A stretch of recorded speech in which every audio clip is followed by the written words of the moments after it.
లక్ష్మి, నీతో చాలా మాట్లాడాలి. నేను నడి మధ్యలో వదిలేసినందుకు క్షమించమని అడగాలి.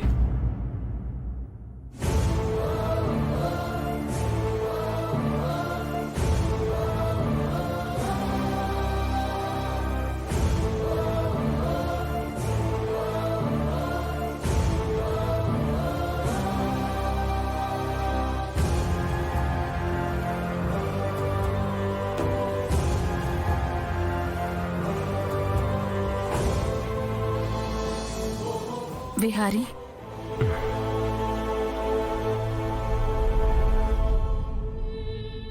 నువ్వు బానే ఉన్నావు కదా?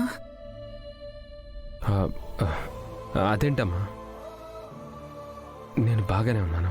బాగానే ఉన్నానని బయటికి చెప్తున్నావు కానీ ఏదో భారం నీ మనసులో ఉందేమోనని నాకు అనిపిస్తోంది. అంత పెద్ద అనుమానం నీకెందుకు వచ్చిందమ్మా? ఎందుకంటే నిన్న రాత్రి నేనొక కొత్త విహారిని చూశాను. ఇప్పటి వరకు ఎప్పుడూ చూడని విహారిని చూశాను. ఇకపైన ఎప్పుడు చూడకూడదనుకున్న విహారిని చూశాను. నువ్వు నేను తాగడం గురించి మాట్లాడుతున్నావమ్మా? తాగడం గురించి కాదు నాన్న. తాగిన తర్వాత నువ్వు మాట్లాడిన తీరు గురించి మాట్లాడుతున్నాను. నువ్వు సరదా కోసమో సంతోషం కోసమో తాగినట్టుగా అనిపించలేదు. నీ గుండెల్లో ఉన్న ఏదో బరువుని తగ్గించుకోవడం కోసం నువ్వు మందు తాగేవేమో అని అనిపించింది. నిన్న మాత్రం నేనెప్పుడూ చూసిన విహారిలా కనిపించలేదు. అమ్మా, మనుషులు ఎప్పుడు ఒకేలా ఉండరమ్మా. ఉండడానికి ప్రయత్నించినా పరిస్థితులు అలా ఉండనివ్వవు. నువ్వు ఏ పరిస్థితుల గురించి మాట్లాడుతున్నావు? ఎప్పుడు మనకి సంతోషంగా కనిపించే వ్యక్తి జీవితాంతం అంతే సంతోషంగా ఉంటాడని గ్యారంటీ ఉండదు కదమ్మా. అలాగే ఎప్పుడు బాధపడుతూ కనిపించే ఓ వ్యక్తి చివరి వరకు బాధపడుతూ ఉంటాడనే దానికి కూడా అవకాశం లేదు. ఎందుకంటే మనకి తెలియకుండానే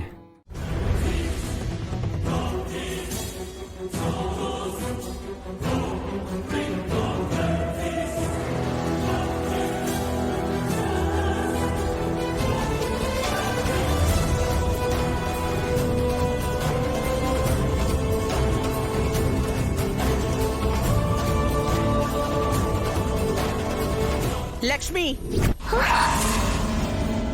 కాఫీ తెమ్మని ఎంతసేపు అయింది?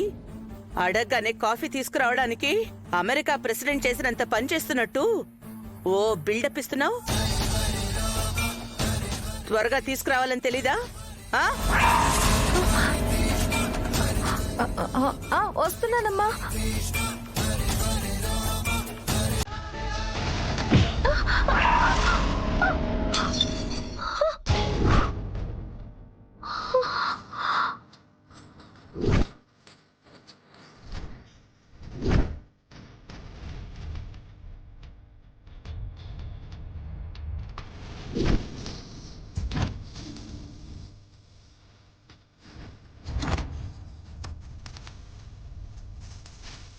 ఏయ్, పళ్ళు నెత్తి మీద పెట్టుకుని నడుస్తున్నావా? నువ్వు ఈ మాత్రం చిన్న చిన్న పనులు కూడా చెయ్యవా? ఒక్క పని చేత కాదు, మళ్ళీ ఏదైనా అంటే నీ మీదే ఆధారపడ్డట్టు బిల్డప్ ఇస్తావు. క్షమించండి అమ్మా, చూసుకోలేదు. చూసుకోకపోవడం ఏంటి? నీలాంటి చేతకాని పని వాళ్ల వల్లే ఇంత కాస్ట్లీ టైల్స్ మరకల పాలవుతున్నాయి. పోనీ తర్వాత అయినా సరిగ్గా తుడుస్తారా అంటే అది కూడా లేదు. పని కరెక్ట్గా చెయ్యరు కానీ 3 పూటలా మాత్రం బాగా మెక్కుతారు.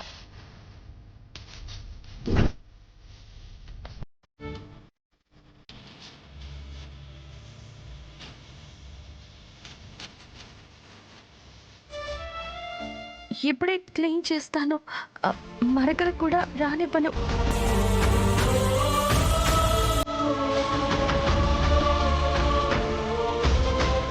ఆగు లక్ష్మి.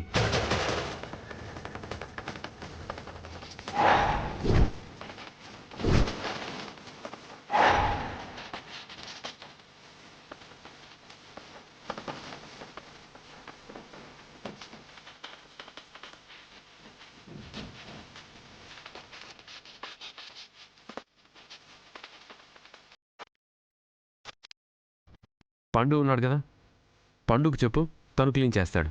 పర్వాలేదు బిహారీ గారు, ఇది కూడా నా పనే కదా, నేను చేస్తాను. ఏంటి? కనక మహాలక్ష్మిని ఇంట్లోనే పెట్టుకొని మరో అమ్మాయిని పెళ్లి చేసుకోవడం ఎంతవరకు కరెక్ట్? ఇప్పటి వరకు తను ఎక్కడుందో తెలియదు కాబట్టి ఏమీ చేయలేకపోయాను. కానీ ఇప్పుడు తను నా కళ్ళ ముందే ఉంది. తన జీవితానికి ఒక అర్థం కల్పించాలి. కనక మహాలక్ష్మిని తన తల్లిదండ్రులకు అప్పగించాలి.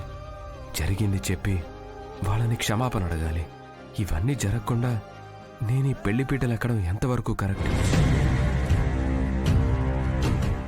మనవడా,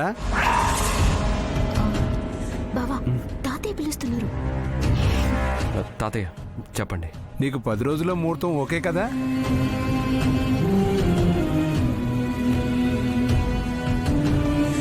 వద్దు తాతయ్య, నాకు ఇష్టం లేదు.